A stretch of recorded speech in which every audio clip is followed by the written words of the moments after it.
السلام عليكم ورحمة الله وبركاته.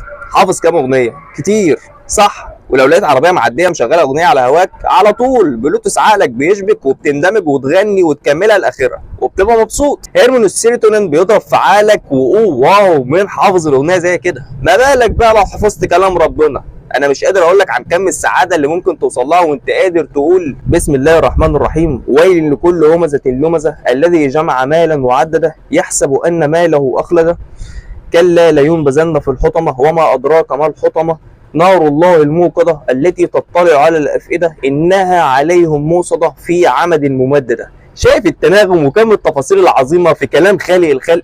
بذمتك مش دي اولى انها تتحفظ؟ على فكره دي من الصور القصيره واي طفل 10 سنين بيروح مكتب تحفيظ قران يسمعها لك عادي. لكن انا بكلمك انت، مالك كده؟ ازاي حافظ المعوذات بالعافيه ومش بتصلي غير بيهم؟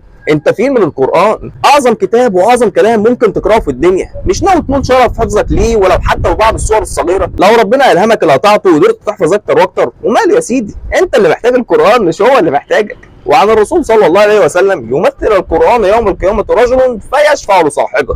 القرآن هيبقى شفيع ليك يوم القيامة بإذن الله. فوق يا صاحبي وراجع حساباتك. الخطوة صعبة عليك شوية لكن حطها في دماغك وانوي النية هتلاقي السكة مفتوحة لك، سكة طاعة الله وحفظ بعض كلماته إن لم يكن كلها. وليه لا؟ ده الطبيعي منك كمسلم موحد بالله. في النهايه حابب اقول لك اني مبسوط بوجودك معايا للاخر، وهسيب لك في كومنت شرح لكيفيه حفظك للقران ايا كانت حالتك او عمرك. لايك وكومنت وشير لو على الفيسبوك، فولو لو على الانستا، وسبسكرايب لو على اليوتيوب، وربنا يرزقكم بطاعته. والسلام عليكم ورحمه الله وبركاته.